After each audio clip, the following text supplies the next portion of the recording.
법안을 만들면서 이재명이 대통령에 당선돼도 무죄 선고할 재판은 계속해도 된다. 즉 이재명 후보가 대통령이 되어도 또 이재명에게 무죄를 선고할 그럴 재판은 계속해도 된다라는 걸 법안에 새롭게 추가를 했다고 합니다. 이 법조인으로서 보실 때 어때요? 완전 좀 많이 황당하죠. 황당해요? 많이 황당하고 이게 예를 들어서 무죄를 선고될 경우에는 재판을 계속해도 된다.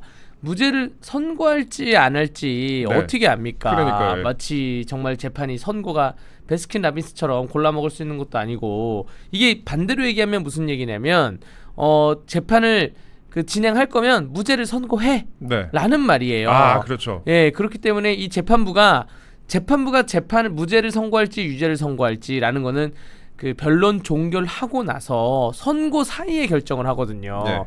그런데 이 재판을 할 거면 무죄를 선고해라고 말을 하는 이러한 강압적이고 압박 속에서 이게 지금 법사위를 통과했다는 거에 제가 너무나 좀 황당스럽고요. 이게 법사위를 통과를 했어요. 네, 그래서 이게 지금 그 수석 전문위원이나 전문위원들의 검토 보고서가 어떻게 작성됐는지 제가 아직 확인을 못했는데 왜 확인을 못하냐? 법이 올라오고 나면 보통 이제 저처럼 방송을 하던가 이러한 관심 있는 법조인들이 의안 정보 시스템에 들어가서 법률을 다운받아서 읽어보고 또 검토 보고서를 보고 비용 추계서를 보는데 이거 너무 날치기여가지고 그런 게 안 올라온 상태에서 지금 막 통과가 되고 그러고 있으니까 굉장히 황당한 법이 통과가 됐습니다. 피고인이 대통령 선거에 당선된 때에는 법원은 당선된 날로부터 임기 종료 시까지 결정으로 공판 절차를 정지하여야 한다. 이런 조항을 넣었다는 거 저희가 방송에서 몇 번 말씀을 드렸는데요. 그런데 이 조항에 피고 사건에 대해서 다만 피고 사건에 대하여 무죄, 면소, 형의 면제 또는 공소기각의 재판을 할 것이 명백한 때에는 그렇지 아니하다. 그러니까 명백한 것이라는 건 우리 대놓고 우리가 무죄 때릴 거예요라는 거는 재판을 하라는 건데 그럼 재판을 하지 말라는 건 안 한다는 거는 그니까요. 뭐예요, 그러니까? 이게 정말 지금 여러분들 우리가 알기로는 대통령 후보자가 뭐 예를 들어서 뭐 김문수, 한덕수, 이재명 또 개혁신당 이준석, 또 민주노동당, 뭐 정의당 권영국, 뭐 대충 이렇게 알고 있잖아요. 근데 막상 중앙선거위원회 홈페이지에 예비 후보 등록자를 보면 한 14명 정도예요. 우리가 모르는 일반 국민들도 많이 등록을 했어요. 대통령 후보 등록을 하면 개표 종료 시까지 재판이 정지된다. 네, 정지된다. 근데 이 14명 중에 이재명이 정가가 3개가 있다고 등록했는데 가장 많은 사람은 정가가 17건이에요. 뭐 어떻게 사셨길래 정가 17건인 분도 지금 대통령 후보에 등록을 했습니다. 그러면 대통령 후보에 등록만 하면 개표시까지 재판이 정지된다라는 방금 말씀하신 그 조항도 지금 추가가 되는데 이게 뭐가 문제냐면 요즘 제가 사건을 하다 보면 대통령 등록이 결국 기탁금 문제거든요. 돈이 없어서 대통령이 등록을 못하는 건데 정말 이 뭐 도박장 사이트나 뭐 혹은 뭐 각종 약물 관련 범죄를 하시는 분들 보면 돈이 엄청 많아요. 그러면 그분들이 보기에는 야, 내 재판 정지시켜야 되겠다 그러면 등록할 수 있고 심지어 여러분들 일단 구속을 시켜놓고 구속 상태에서 재판을 할 수 있는 게 6개월 기간입니다. 6개월 기간인데 만약에 나 대통령 후보 등록해놓으면 재판이 정지돼? 그러면 6개월이 지나면 이 사람 풀어줘야 돼요. 그래서 이게 보석 청구를 하면 당연히 기각이 될 건데 그런 면에서 악용이 될 수가 있는 거죠. 정말 무전 유죄가 될 수 있는 세상이 오는 겁니다. 대선이 범죄자 파티가 돼버릴 수도 있겠네요, 진짜. 네, 맞습니다. 또 어이가 없었고 저희가 이 이슈에 대해서 처음으로 일단 말씀을 좀 드렸습니다. 그리고 저희가 나아가서 또 자세히 좀 설명을 드릴 부분이 몇 개 더 있는데요. 민주당이 한덕수 후보를 경찰에 고발한다고 밝혔습니다.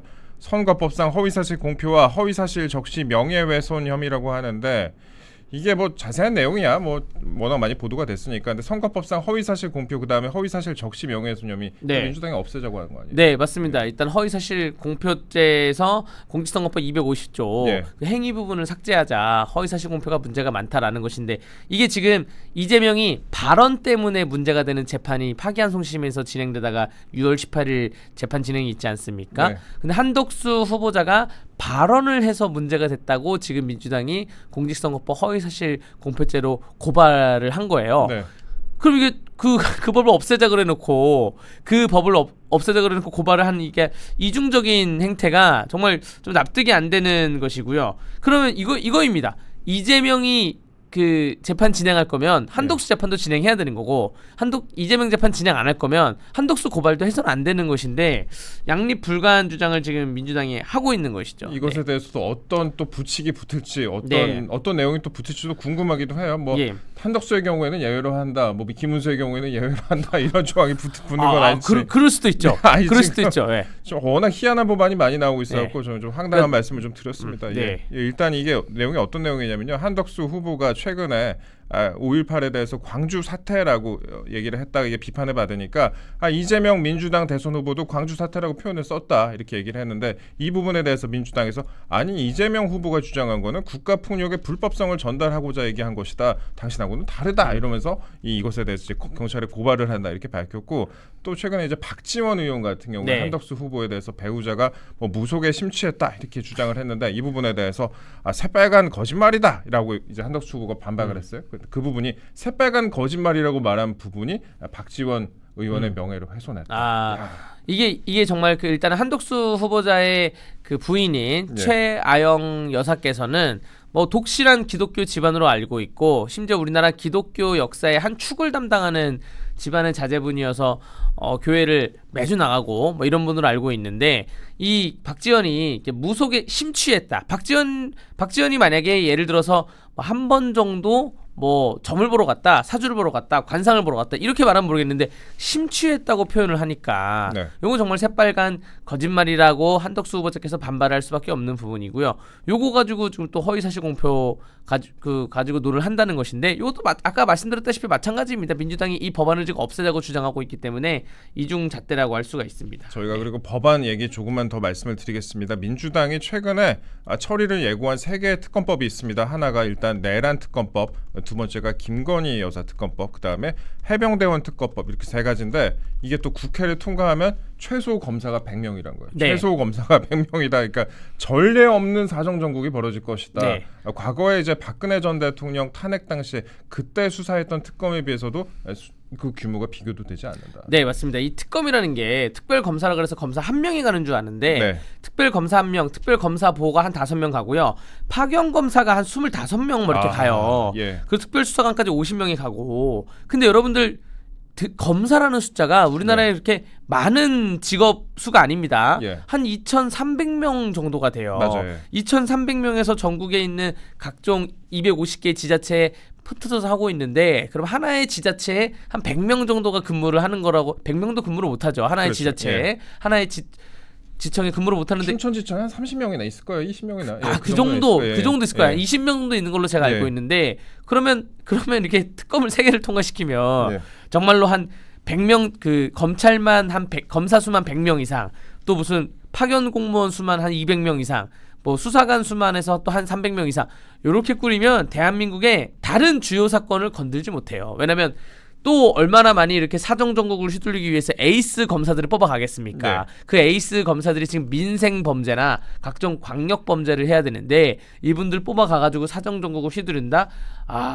정말 이거 잔인하게 휘두를 거예요. 만약에 이재명 그 후보자가 대권가도에 올라가게 되면 잔인하게 휘두를 것이 비명행사라는 말이 그 자체가 보복 때문에 생긴 말이거든요. 민주당 내에서 이재명에게 반기를 들었던 사람들 막 간 것이고 저는 제가 생각하는 거는 만약에 이재명이 대권가도로 가게 되면 이 사정 전국을 휘두르면서 국민의힘 정당 예산 심판까지 할 거예요.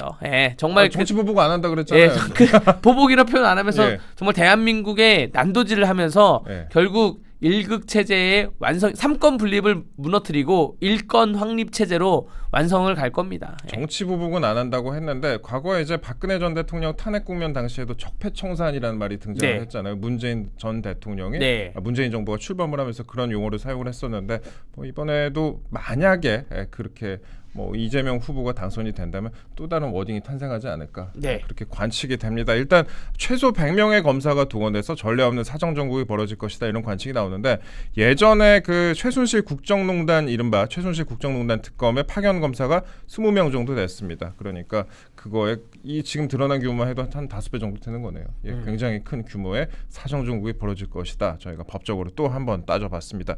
그리고 최근에 법 쪽에서 가장 뜨거운 이슈는 조희대 대법원장 관련된 거예요. 조희대 대법원장이 이재명 후보에 대해서 유죄 취지로 대법원에서 지금 유죄 취지로 파기환송을 하지 않았습니까? 근데 네. 그 이후에 공격이 엄청납니다. 공격이 정말 엄청난데 그 거취를 둘러싼 전방위적 공세가 지금 이어지고 있습니다. 14일에 다음 주죠. 14일에 청문회가 일단 국회에서 예정이 돼 있고요. 그다음에 일단은 보류를 했지만 야당이 조희대 대법원장에 대한 특검도 준비 중입니다. 특검도 추진 중입니다. 사퇴하라고 또 공개적으로 압박을 이어가고 있습니다. 이거 어떻게 보세요?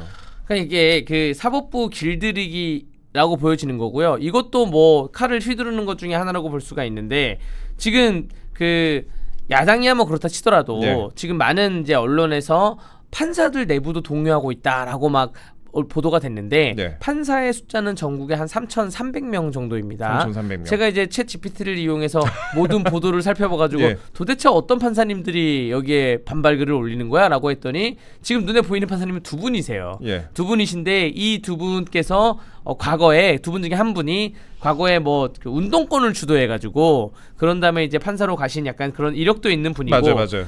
이게 저는 이제 판사님들의 판결을 할 때 판사 개개인의 성향에 대해서 분간하는 거는 제가 뭐 재판의 헌법 103조에 있는 사법부의 독립성을 침해하는 거라 생각을 해서 거기에 대해서 평론은 잘 안 하는데 그런데 이 판사님들이 남의 판결에 대해서 네. 다른 판사의 판결에 대해서 정치적인 이유를 가지고 글을 쓴다? 요거는 그 공무원의 그 정치적 중립성을 침해하는 행위예요. 그 위반하는 아까 행위입니다. 말씀하셨던 그 판사님이 이제 김주옥 서울중앙지법 부장판사. 맞습니다. 이분이 네. 이제 법원 내부만 코트넷이라는 데다가 글을 올렸는데 이게 내심의 의사는 외관을 통해 추단할 수밖에 없다라고 하면서 조 대법원장이 민주당 이재명 대선 후보를 대선에서 낙선시키려는 정치적 의도로 판결했다 이렇게 비난을 퍼부었습니다. 그 김주옥 부장판사 같은 경우는요 서울대 정치학과 87학번인데 참고로 이제 이분이 서울대 총학생회장 출신인데 예전에 수배가 되기도 했던 그런 인물입니다. 뭐 정치권에 관심이 있으시기도 하겠죠. 네. 예, 정치로 오실 그러니까 이런 얘기를 하실 거면 네. 차라리 뭐 민주당에 입당을 하시고 출마를 하신 다음에 나도 옛날에 판사를 해봤지만 이건 적절치 않다라고 하시는 입법부의 역할을 하셔야 되는 거지 사법부의 역할에서 그럼 이제 앞으로 만약에 이분한테 정치인 사건이 배당되던가 혹은 공직선거법 관련 사건이 배당됐을 때 특정 정당의 색깔이 있으면 이분이 이거를 정확히 판단을 하시겠어요? 예. 거기에 대한 좀 걱정이 좀 있는 것이고요. 반대로 그러면 그 법조라는 게 판사, 검사, 변호사 이렇게 있잖아요. 예. 변호사협회 전직 회장들 모임이 있습니다. 그렇죠. 예, 변호사협회 전직 회장들 모임은 조희대 대법관의 탄핵을 하는 이러한 민주당 행태에 대해서 청문회 반대, 탄핵 반대 성명서를 발표했어요. 그 전직 변호사협회 제 35대 변호사부터 52대 변호사 회장까지 지금 줄줄이 해가지고 이거 조희대에 대해서 탄핵을 하는 거는 대법원장에 대해서 탄핵을 하는 거는 혹은 청문회를 하는 거는 상권 분립의 정면으로 위반되는 행위고 또 사법부 흔들기이기 때문에 이걸 중단해라. 전 세계 어떤 나라가 이런 유례가 있냐? 자, 예를 들어서 그 대통령 뭐 탄핵 된다고 해요. 뭐 혹은 다른 탄핵은 국민들이 탄핵을 했다고 표현을 쓰잖아요. 정치권에서. 근데 조희대 대법원장 탄핵하는 거는 정치적인 판결로 인해서 특정 정당이 지금 주도를 하는 게 이게 말이 되는 것이냐라고 변호사협회의 전직 협회장들 모임에서는 또 이렇게 말을 하고 있습니다. 일부 법관들이 그리고 지금 법관 회의를 하자, 전국 법관 회의를 하자 이렇게 또 나서고 있는 상황 아니겠습니까? 네. 이게 제가 보면요, 그 법관 회의라고 얘기를 하는데 이 전국 법관 대표 회의가 전국 법관 대표회의는 임시회의를 즉시 소집해서 대법원장에 대한 사퇴 권고를 포함한 방안을 논의해야 한다. 이게 아까 이제 김주옥 부장판사가 얘기를 한 겁니다. 근데 이것에 대해서 이제 전국 법관 대표회의가 과연 대표성을 갖고 있느냐라는 부분에서 저희가 따져봐야 될 것 같은데 지금 법관 대표회의의 그 의장이 지금 국제인권법 연구회 또 창립 멤버. 그러니까 꼭 이런 걸 따지기 싫은데 또 이렇게 풀이가 되잖아요. 네, 그러니까 이게 단계 수순을 밟고 가고 있는 거라 보여지고요. 정말 그 사법부 전국 법관 회의, 전국 법관 회의를 하시려면 이게 국민들이 오해하게 하시면 안 되는 거죠. 국민들이 보기에는 이거 약간 민주당하고 소통하고 있는 거 아니야? 뭐 결탁하고 있는 거 아니야? 이러한 그 인사분들의 주축으로 해서 가는 게 좀 안타깝고 이런 말이 있었어요. 최근에 일련의 사태에 대해서 그 보수 측 인사들하고 얘기를 나누다 보면 예전에 다 서울대 법대에서 서울대 정치학과에서 공부 잘하는 사람들 중에 보수 측 사람들은 검사로 갔고 네. 진보 측 사람들은 판사로 갔다. 아, 그렇대요. 예, 그래서 이 보수 측 사람들이 검사로 갔을 때 예. 다들 이제 박수치고 대한민국 정의 확립을 위해서 갔는데 지금 이제 20년이 지나고 30년이 지나고 보니까 진보 측 인사들이 판사로 간 게 더 대한민국에 안 좋게 흘러가는 거 아니냐라고 보는 이제 정치권 인사들이 또 있더라고요. 예. 또 양승태 전 대법원장 등등이 예전에 과거에 이제 뭐 사법행정권 남용이라 그래가지고 또 수사를 대대적으로 했었잖아요. 네. 그때 또 법원을 그만둔 판사들이 굉장히 많기도 하고요. 엘리트 네. 법관들이 많이 그만두기도 했었는데 최근 법원의 상황이 이렇다. 저기 짧게 좀 말씀을 드렸습니다. 그리고 이게 사실 그렇습니다. 좌파 언론에서 이런 여론이 당연한 것처럼 또 보도를 쏟아내고 있어요. 조희대 대법원장에 대한 어떻게 보면 탄핵 부분이나 사퇴 같은 부분이 당연한 것처럼 지금 보도를 쏟아내고 있습니다. 거기다가 민노총 산하 법원 노조가 또 있어요. 법원에 저 노조가 있다는 거를 최근에 다시 알게 됐는데 민노총 산하 법원 노조가 또 조희대 대법원장에 대해서 사퇴하라 이렇게 연일 또 나서고 있습니다. 그러니까 노조면은 보통 이제 법원 앞에서 집회를 할 수가 있고 그렇잖아요. 법원 앞에서 이제 행동을 하고. 예. 이 민노총 산하 법원 노조가 좀 마음에 말이 안 되는 게 공무원 노조라면 제가 좀 이해하겠는데 아니 민주노총 산하에 법원 노조가 왜 있느냐에 대해서 이건 좀 개인적으로 궁금증과 의문점이 있습니다. 물론 공무원이 노조 활동을 할 수 있는 게 전임 노조를 할 수 있는 약간 법률적인 할당량이 있는데 그런데 공무원이나 노조라 하더라도 정치적 중립을 위반해서는 할 수 없는 거예요. 공무원의 노동 환경에 대해서만 그 주장을 해야 되는 것인데 지금 그 대법원장 사퇴에 대해서 주장을 하는 거는 좀 법령상 맞지 않는 부분이 있는 것 같습니다. 예, 법원 노조가 일단 조희대 대법원장이 사법부 신뢰 훼손을 책임지고 사퇴해야 한다 이렇게 주장을 하고 있습니다. 그러니까 착착착 이렇게 안팎에서 좀 추진이 되고 있어요. 네, 예.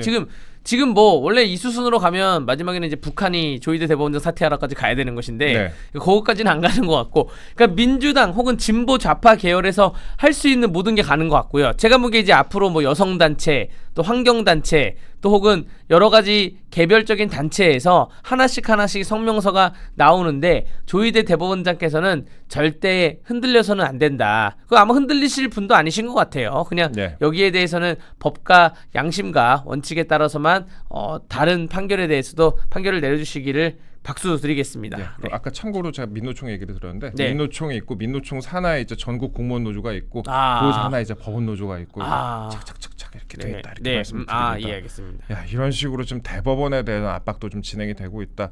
결국 그 이유는 뭐 여러분들이 다 잘 아는 그 이유 때문일 것 같긴 한데요. 지금 소수당 국힘 마땅히 대응을 전혀 못하고 있습니다. 그러니까 물론 뭐 야당이 절대 의석을 차지하고 170석, 190석을 차지하고 그렇게 뭐 아주 압도적인 권력을 가지고 있지만 여당이 이렇게 무기력한 모습을 보이는 것도 지금 이게 국회 선진화법이라는 게 있잖아요. 그 18대 국회 때 지금 보수 정당이 다수당일 때 한나라당이 한 180석 차지하고 있을 때 미디어법이나 혹은 뭐 그 각종 법률안에 대해서 한미 FTA 추진이나 이런 문제에 대해서 당시 소수당이었던 민주당과 민주노동당이 몸싸움을 하면서 극렬하게 반대했어요. 아주 그냥 본회의장을 뭐 매듭으로 걸어 잠그고 들어눕던가 거기 앞에서 텐트 치고 들어눕던가 극렬하게 반대해서 그 다음에 여기에 대한 반성적 고려로 인해서 국회 선진화법을 만들었거든요. 근데 국회 선진화법을 만들어 놓고 나서 나경원 당시 원내대표께서 이제 빠루 사건 일명 그때 다시 이제 국민의힘이 소수가 당이 되면서 빠루 사건으로 그 찍었던 문짝을 찍진 않았고 빠루 사건으로 일명 그 사건으로 인해서 아직까지 지금 재판을 받고 있는데 그런 모습 때문에 지금 국민의힘 의원들이 몸을 사리고 있는 겁니다. 그런데 국회의원 뭐 영원히 할 거 아니잖아요. 그 국회의원을 단 한 번을 하더라도 혹은 뭐 두 번을 하더라도 지금 이렇게 말도 안 되는 법안에 대해서는 몸으로라도 막으셔야죠. 어떻게 법사위에서 물론 얌전하게 이제 말로 이렇게만 하시는 분이 있고 어떻게 그 종이 한 장 뺏거나 혹은 의사봉 하나 막거나 몸으로 하나 막는 그런 의원님들 한 분도 없습니까? 만약에 이 법안 통과되고 이재명이 대권 가도로 가게 되잖아요. 제가 아까 말씀드렸죠. 어차피 지금 국민의힘 정당 해산까지 갈 거예요. 그러면 여러분들도 국회의원 어차피 못 합니다. 요거 지금 당장이라도 하나라도 본회의 마지막 기회가 남아 있어요. 본회의가 남아 있는데 본회의장 문 걸어 잠그고 그 앞에서 단식을 하시던 삭발을 하시던 혹은 그 국회 계단에서 하지 마시고 로텐도르에서 들어 누워가지고 갈 거면 나를 밟고 가라 라는 모습이라도 좀 연출을 하셔야지. 혹은 아니면 적어도 이거를 대선 6월 3일 이후에 본회의를 통과시키던가 뭐 이런 식으로 작전을 짜고 가셔야지 아무것도 안 하시는 게 너무, 물론 지금 국민의힘 단일화 때문에 바쁜 거 알아요. 바쁜 거 아는데 할 건 해야죠. 단일화는 당 지도부가 하는 거고 나머지 국회의원님들 한 100명 뭐 합니까? 스크럼 짜가지고 야간에서 밤샘 대기를 하면서 그러면서 이걸 반드시 지켜야 됩니다. 이거는 뭐 여야 문제가 아니라 대한민국 진짜 이상하게 흘러가고 있어요. 이걸 막아야 되는 거 아닙니까? 민주당은 무슨 일 있으면 초선들이 당장 모여가지고 피켓 들고 시위하거든요. 다 같이 수십 명, 뭐 100명이 모였고 시위를 하는데 국힘은 그런 모습을 찾아보기가 어려워요. 주말에도 뭐 했는지 잘 모르겠고. 예, 그러니까요. 이게 약간 지금 지도부도 그렇고 전 지도부, 전전 지도부가 다 아무것도 지금 틀을 만들어 놓지 않은 상태에서 지금 국민의힘이 흘러가고 있는 것이고, 오늘 안타까운 게 그런 거예요. 그 아침에 일어나면 각 주요 정당 일정이나 주요 인사들 일정을 보지 않습니까? 지금 민주당이나 다른 정당은, 개혁신당도 그렇고 다른 정당은 대선 후보 일정으로 턱 채워져 있는데 아직도 국민의힘은 아예 그냥 일정 자체가 공개가 안 되는 거예요. 그냥 그 애매한 겁니다. 뭘 할지도 모르는 거예요. 차라리 대선 후보 일정을 못 짰으면, 거기에 못 올라갔으면 요런 법안에 반대, 말씀하신 것처럼 반대 시위나 혹은 뭐 이런 물리적인 행사를 동원해야 되는데 그런 것도 아무것도 안 하고 있는 거에 지금 결국 아무것도 안 하고 있어요. 그렇다고 뭐 국민의힘이 국민들의 귀에 쏙 들어오는 정책을 발표합니까? 그것도 아니잖아요. 아무것도 안 하고 있다고 하기엔 이따 또 김기현 의원이 오시니까 뭐 이 정도 저희가 말씀을 드리고. 근데 이제 변호사님도 국민의힘에서 이런저런 활동을 하셨으니까 제가 좀 여쭤볼게요. 지금 단일화, 지금 이제 단일화 어떻게 돼가고 있는지 잘 모르겠어요. 솔직히 이제 매일매일 뭐 지금 매일매일 토론, 뭐 회담 같은 게 진행이 되고 있기는 한데 지금 교착 상태에 좀 빠져 있는 상황 아니겠습니까? 사실 저는 오늘 아침 조간 신문을 보다가 그 약간 이런 공감한 부분이 있어가지고 대선을 포기하고 이 당이 당권 투쟁하는 거 아니냐, 그런 사설까지 나오는 상황이 아니겠습니까? 네. 이게 정말 국민들이 왜 이러는 거야? 왜 저러는 거야?라고 생각을 하다가 당권인가 생각을 하는데, 이게 사실 여기에 대해서는 결이 좀 맞지 않는 거는, 당권이라는 거는 그 바로 직후에 대부분 총선이 있을 때 당권에 대한 욕심이 있고요. 사실 지방선거를 앞두고는 당권에 대한 욕심이 크진 않는데 오죽하면 아무리 예측이 안 돼가지고 왜 지금 며칠 동안 낮에는 고소했다가 밤에 만났다가 낮에 민사소송 제기했다가 밤에 만났다가 이거 왜 이러는 거야? 여기에 대해서 하다 해석을 하다가 당권까지 가는 것이죠. 근데 제가 생각에는 당권은 이 두 분의 싸움이 아니에요. 제3자들이 당권 싸움하고 있습니다. 그래서 당권을 원하는 사람은 지금 오히려 국민의힘의 대권이 망했으면 좋겠다고 생각하는 한 세력 축도 있다고 저는 봐요. 국민의힘의 대권이 망해야지, 대통령 당선이 안 돼야지 내가 당권으로 비집고 들어갈 틈이 있다. 요거 굉장히 큰 오산입니다. 그 당원들이 다 지켜보고 있다고 제가 말씀드리겠습니다. 외부 세력이 있을 수도 있고요. 일단 그렇습니다. 저희 방송, 저희 엄연히 언론사니까 모두 까기로 방송을 며칠 동안 진행을 했습니다. 저희가 뭐 누구 편들려는 것도 아니고 저희 방송 보시면 다 아실 수가 있는 건데요. 저 댓글을 봐도 지금 굉장히 또 서로 진영이 갈려가지고 다투고 있어요. 지금 한덕수 후보를 지지하는 분들도 있고 김문수 후보를 지지하는 분들도 있고, 그다음에 아예 둘 다 싫다라는 분들도 있고, 그다음 분탕 치러 들어온 분들도 있고, 나 나갑니다 바이바이 하시는 분들도 있고 한데, 이게 이런 식으로 돼가지고 나중에 시너지 효과를 낼 수 있을까, 과연 단일화가 되기는 될까 하는 많은 의문을 갖고 있는 것 같습니다. 저희한테 분풀이 하셔도 되고요. 일단 전 그런 생각이 들어요. 왜 정치라면 이렇게 욕심이 생기는지, 인간적으로 왜 욕심이 생기는지, 왜 이번 대선을 본인의 정치적 재기의 기회로 쓰려고 하는 사람들이 있는지. 맞습니다. 그러니까 이번 대선은 본인의 정치적 재기가 아니라 이재명이 되면 본인뿐만 아니라 보수 우파의 재기는 더 이상 없습니다. 제가 보기에 한 30년 없어요. 국민들이 다 들고 일어나기 전에는. 그렇기 때문에 그러한 관점에서 내가 아니더라도 다 같이 힘을 모아서 다른 사람이 하더라도 어쨌든 이재명의 대권 가도를 막는 데 최선을 다해야 되지 않을까. 초점을 거기에 맞춰야 되지 않을까라고 생각이 됩니다. 결국 민주당이 헌법을 뜯어 고치면 뭐 4년제든 중임제든 이런 문제가 아니라 일극체제의 완성을 헌법으로 하지 않을까 생각이 됩니다.